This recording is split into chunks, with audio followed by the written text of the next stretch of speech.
Hello everyone, कैसे हैं आप सब। उम्मीद करते हैं कि आप सब ठीक ठाक होंगे। तो हाजिर है हम एक योजना के साथ।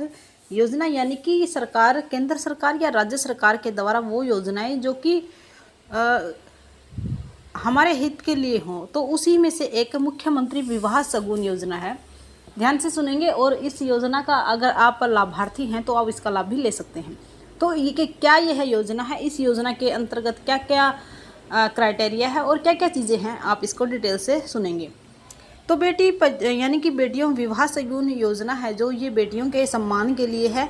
तो जिसमें से बेटी बचाओ बेटी पढ़ाओ का जो नारा नरेंद्र मोदी जी के द्वारा जो हमारे पानीपत से दिया गया था, क्योंकि हरियाणा का लिंगानुपात सबसे कम है सभी यूटीज़ एंड जो हमारे जितने भी राज्य हैं।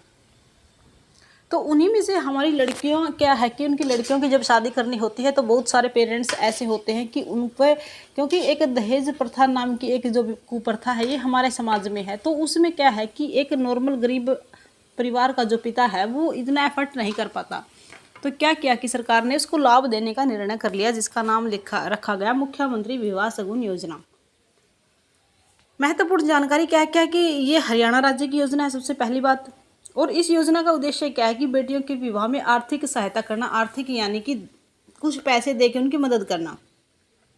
और अगर बात करें कि इस योजना का लाभ कौन कौन से ले सकता है, इस योजना का वो सभी कैटेगरी के बंदे ले सकते हैं जो आर्थिक रूप से कमज़ोर है, यानी कि जो गरीब है।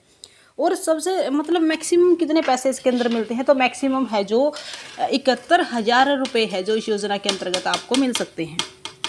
और इसमें अगर आपको बाई चांस जैसे कि आप बोलोगे कि हमें इसका आवेदन करना है, तो आप इसके बारे में बता भी सकते हो किसी को। अगर आपको आवेदन करना है तो इसके लिए विवाह का जो प्रमाण पत्र यानी कि मैरिज सर्टिफिकेट होता है जो वो लगाना होता है। उसके बाद आपको सहायता राशि यानी कि 71,000 की राशि है वो दे दी जाएगी। आगे है कि उद्देश्य क्या है इसका। अगर हम बात करें उद्देश्य तो मैंने बता ही दिया कि आर्थिक रूप से कमज़ोर जो वर्ग के लोग हैं उन बेटियों की शादी के लिए एक किस्म का कन्यादान है जो सरकार के द्वारा किया जाता है। मेन रूप से जो लाभार्थी है वो अनुसूचित जाति यानी कि एससी परिवार, बीपीएल परिवार, बीपीएल में कोई भी हो सकता हो, चाहे वो जनरल का हो या किसी भी कैटेगरी का हो, विधवा या निराश्रित महिलाओं की बेटियां, और दिव्यांग व्यक्ति और कम आय वाले परिवार यानी कि 180 लाख से जिसकी इनकम कम है वो कितनी हो सकती है, कम से कम 31,000 और ज़्यादा से ज़्यादा 71,000 रुपये है जो श्रेणी के अनुसार, यानी कि जैसे जनरल के हो गया, एससी में हो गया, और जैसे बीपीएल का हो गया, या फिर दिव्यांग का है, या फिर कोई विधवा महिला की बेटी की शादी है उसमें किस किस डॉक्यूमेंट की ज़रूरत पड़ेगी। वो पड़ेगी विवाह प्रमाण पत्र की, आधार कार्ड, आय का प्रमाण पत्र, अगर जाति का प्रमाण पत्र कोई है तो वो, और खाते का विवरण।